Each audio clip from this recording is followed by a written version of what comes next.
الحمدللہ رب العالمین والعاقبۃ للمتقین والصلاۃ والسلام علی سید الانبیاء والمرسلین وعلی آلہ وصحابہ اجمعین اما بعد فاعوذ باللہ من الشیطان الرجیم بسم اللہ الرحمن الرحیم ان اللہ وملائکتہ یصلون علی النبی یا ایہا الذین آمنوا صلوا علیہ وسلموا تسلیما اللہم صلی علی محمد وعلی آل محمد فی اول کلامنا اللہم صلی علی محمد وعلی آل محمد فی اوسط کلامنا اللہم صلی علی محمد وعلی آل محمد فی آخر کلامنا۔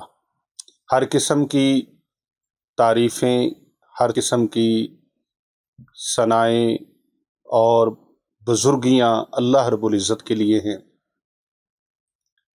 لاتعداد انگنت درود و سلام پیارے آقا حضرت محمد مصطفیٰ صلی اللہ علیہ وآلہ وسلم کی ذات اقدس پر اور آپ کی پاک آل پر اور آپ کے پاک اصحاب پر۔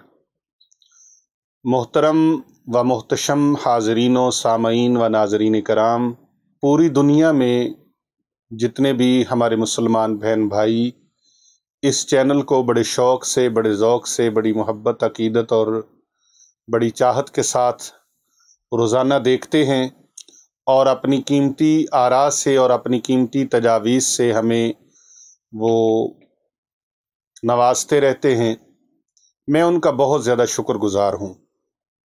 محترم ناظرین و سامعین، آج جو موضوع اور آج جو وظیفہ آپ کے لیے لے کے آیا ہوں، وہ جن گھروں میں آفتیں، بلائیں اور مصیبتیں ہیں، جن گھروں کے اندر آوازیں آتی ہیں، کبھی پتھروں کے گرنے کی، کبھی برتنوں کے ٹوٹنے کی، کبھی کسی کی سرگوشیوں کی آوازیں آتی ہیں، یقیناً ان گھروں میں یہ سائے کی علامات ہیں، جنات کی علامات ہیں، اور جادو کے زور پر جو مسلط کردہ چیزیں ہوتی ہیں، اس طرح کے شیطان کے پیروکار لوگ اس طرح کی حرکات کرتے ہیں۔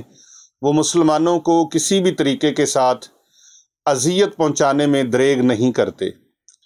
جادو ٹونے کے زور سے، سفلی علم کے زور سے، تنتر منتر جنتر کے زور سے، کسی نہ کسی طریقے سے، چاہے وہ اپنی زبان سے تکلیف پہنچائیں، چاہے اپنے ہاتھ سے نقصان پہنچائیں۔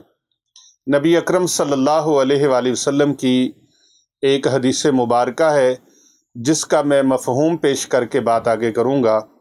پیارے آقا صلی اللہ علیہ وآلہ وسلم نے فرمایا کہ تمہارے پڑوسی اور تمہارے مسلمان بہن بھائی جو ہیں، وہ تمہارے شر سے، ان کو کوئی تکلیف نہیں پہنچنی چاہیے، ان تک تمہارا شر نہیں پہنچنا چاہیے، بلکہ بہترین انسان وہ ہے جس کے پڑوسی اس کے شر سے محفوظ رہیں، یا دوسرے مسلمان جو ہیں وہ اس کے شر سے بچے رہیں، اس کی زبان سے اور اس کے ہاتھ سے۔ اس کی ضمانت دینے والوں کے لیے، یعنی کہ کوئی ضمانت دے دے کہ میرے ہاتھ سے اور میری زبان سے کسی دوسرے مسلمان کو تکلیف نہیں پہنچے گی، تو ایسے لوگوں کے لیے خوشخبری اللہ کے رسول صلی اللہ علیہ وآلہ وسلم نے عطا فرمائی ہے۔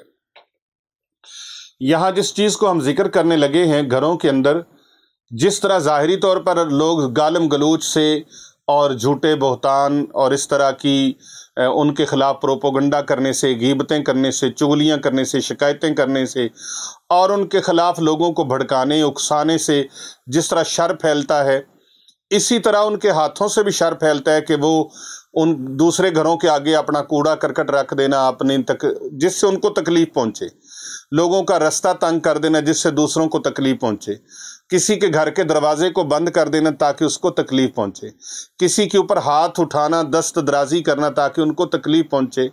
اسی طرح کچھ باطنی طریقے اور اشارے ہیں جن کے ذریعے سے لوگوں کو تکلیف پہنچائی جاتی ہے۔ صرف ہاتھ اور زبان ہی نہیں، لوگوں کے عمل بھی ایسے ہیں، باطنی عمل ایسے ہیں جو دیکھنے میں بہت اچھے نظر آتے ہیں۔ یہاں پر حضرت میاں محمد بخش رحمۃ اللہ علیہ کا میں ایک شعر ضرور سناؤں گا۔ بھیڈاں وانگ حلیم دسیاویں نیت دیا بگیاڑا، فرشتیاں وانگو صورت تیری اندر دیو اجاڑا۔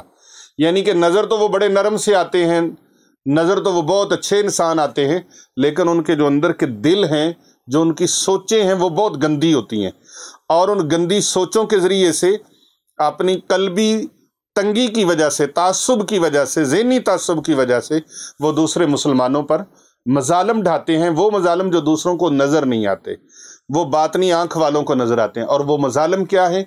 दूसरों के ऊपर जादू करना, दूसरों के ऊपर काला इल्म करना, दूसरों के ऊपर मुवक्कलात के ज़रिए से, जिन्नात के ज़रिए से उनको तकलीफ़ों में, दुखों में, बीमारियों में मुबतला करना, और दूसरों के घरों के अंदर लड़ाइयों के लिए एक दूसरे को उकसाना, ऐसी मिस्टेक्स करना जिसके ज़रिए से बाप बेटे के साथ, बेटा बाप के साथ, भाई बहन के साथ, भाई बहन भाई के साथ, बीवी मियाँ के साथ और खामद बीवी के साथ इस तरह के आपस में तनाज़ात शुरू हो जाते हैं और घर एक जंग का मैदान बन जाता है। ऐसे घर के अंदर फिर क्या होता है? वो आफतें, वो बलाएं, वो मुसीबतें वो इकट्ठी हो जाती हैं और इनके जरासीम ऐसे बढ़ते हैं, आज कुछ था तो कल कुछ है, हफ्ते बाद कुछ है तो महीने बाद वो मर्ज पूरी तरह उनके ऊपर मुसल्लत हो जाता है। तो फिर उन आफतों से महफूज रहने के लिए, उन आफतों से बचने के लिए आप किसी के पास जाकर इलाज नहीं करवा सकते, आप किसी के पास जाकर अपना ट्रीटमेंट नहीं करवा सकते। रूहानी तौर पे आपके पास इतने इलाज मुआलजे के लिए वसाइल नहीं है, आप किराया लगा के नहीं जा सकते, आप पैसे लगा के नहीं जा सकते, आप वहाँ पर जाकर हदिया नजराना खिदमत नहीं कर सकते। तो फिर क्या करें? मट्टी के प्याले ले लें, मट्टी के 4 प्याले ले लें। उन चारों प्यालों के अंदर मुमकिन हो तो ज़ाफ़रान के साथ या वाली लिखें, या वाली, या वाली। एक वली होता है, एक वाली होता है। वाओ अलिफ लाम और या वाली, या वाली लिखें। आराब लगाने की ज़रूरत नहीं है, या वाली लिखें। प्याले के अंदर ज़ाफ़रान के साथ, कलम के साथ लिखें। और अगर ज़ाफ़रान भी मुयस्सर नहीं है तो फिर आप उंगली के साथ, अलामती तौर पर उंगली के साथ बगैर रुशनाई के लिख दें, या वाली। बेहतर है ज़ाफ़रान की रुशनाई के साथ लिखें, यानी ज़ाफ़रान की स्याही बना लें और उसके अंदर अरके गुलाब डाल लें, मुमकिन हो तो आब ज़मज़म डाल लें। ये भी मुयस्सर ना हो तो फिर उंगली के साथ, ये आखिरी ऑप्शन है, उंगली के साथ लिखें या वाली। या वाली लिखने के बाद उसमें पानी भरकर चारों कोनों में छिड़काव करना है। एक प्याले के अंदर आपने जो लिखा है उसका पानी एक कोने में छिड़काव कर दें, दूसरे कोने तक पहुंचते हुए दूसरा प्याला उठा लें, फिर उस प्याले के साथ उस पर छिड़काव करें। दीवारों पे करना है, ये पानी नीचे नहीं गिरना चाहिए। फिर तीसरे कोने में जाकर उस प्याले से पानी निकालें और हाथों से छिड़काव करें। आजकल एक जदीद तरीका भी है, शावर मिल जाता है, शावर एक बोतल होती है, उसके अंदर वो पानी डाल दें अगर, तो उस पानी के साथ आप शावर लगा दें। ज़्यादा बेहतर जो बुजुर्गान दीन का तरीका है वो यही है कि आप अपने हाथों के साथ इस तरीके से छिड़काव करें। तो चारों अतराफ में 21 दिन तक आप छिड़काव करते रहें, इंशाल्लाह आफात व बलियात से आपका घर महफूज हो जाएगा। इस वीडियो को अगर आपको अच्छी लगी है तो इसे ज़्यादा से ज़्यादा लाइक करें, इस पर कमेंट करें और इसे ज़्यादा से ज़्यादा फॉरवर्ड करें, शेयर करें और ये दूसरे लोगों तक पहुंचाएं, क्योंकि हमारा मिशन है कर भला हो भला, होगा भले का भला। जो दूसरों का भला करता है अल्लाह तबारक व तआला उसका भला फरमा देते हैं। यकीन कामिल के साथ ये अमल करें, इंशाअल्लाह ताला बेड़ा पार हो जाएगा। अगर यकीन कामिल नहीं है तो आप इसको ना करें, अगर यकीन कामिल है तो आप इस अमल को करें और इसके फ़वाइद व समरात और इसकी बरक़ात और इसके मुशाहिदात अपने सर की आंखों से मुलाहिज़ा फरमाएं। इंशाअल्लाह ताला फ़ायदा होगा, बेड़ा पार होगा।